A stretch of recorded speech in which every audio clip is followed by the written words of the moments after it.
So the question is two-part. Why did Jesus have to die on the cross? And then why did the way to access heaven change from the Old Testament to the New Testament, where it now has to go through Jesus?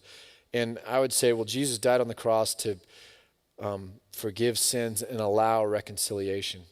So there's a point in where God is saying, I'm going to fix the divide, the barrier here between myself and my creation, and I'm going to do it by the righteous dying for the unrighteous. So it's like taking the punishment himself. So you guys are guilty of something, but I'm going to commute your punishment onto somebody else so that the law is satisfied. So it's actually paid for.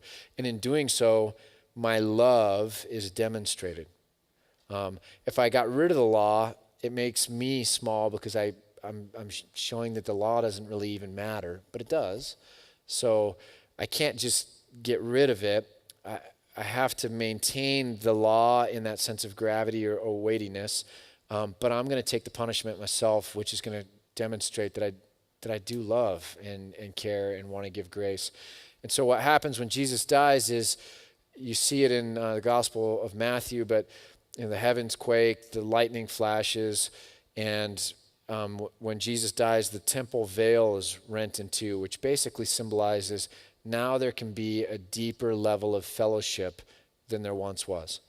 That God and men and women can now have a greater intimacy than before when that veil was there. So the writer to Hebrews says, you can now come, because of Jesus, you can come boldly before the throne of God and have that level of intimacy. So what God was doing in Jesus was fixing the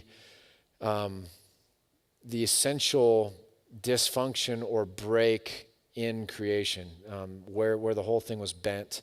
And so Jesus served that purpose. Now, the second part of the question, which is how come it changed from the Old Testament to the New Testament that we have to believe in Jesus? I actually think the people in the Old Testament are saved in virtue of Jesus, whether they knew him or could foresee it or not. But I think God was saying, this person is reaching, in the Old Testament, this person's reaching out to me in faith, believing in me, trusting me, not worshiping idols, but adhering to me. And I have a relationship with this person. And in God's mind, that person is ultimately going to gain heaven, per the question, because of what Jesus does on the cross. And so the cross always functioned in God's kind of plan or understanding of salvation. And I think that's why you always saw blood sacrifices. You see all the way back in Genesis this kind of prophecy about Jesus gaining the final victory over death and over Satan. And so I don't think anything changed. I think the difference between the New Testament and the Old Testament is we look back and we see more clearly who Jesus was, the Messiah, what that looked like and what he did. Whereas in the Old Testament, looking forward, they had a vague sense of God as the Savior. God is the one who's going to deliver. God is promising this Messiah that's to be expected, that's going to send this king in the line of David. So there's a much fuzzier understanding of what all that meant in the Old Testament looking forward. But I think from God's perspective, it was always the atonement covers sins and allows me to have this relationship I desire to have with those who place their faith in me.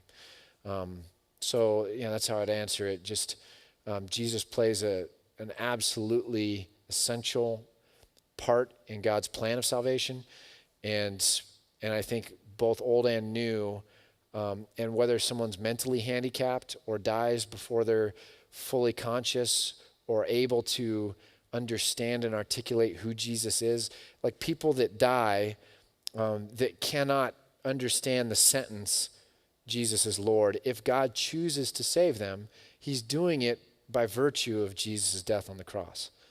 It's not like they somehow are saved apart from that. They're saved in virtue of what Jesus did on the cross, and God is choosing to save them, knowing that that's his desire, and that they're never going to be able to cognitively do what we would think of as the formula or stating beliefs. So So that hopefully helps a little bit just with regard to the role Jesus plays in that.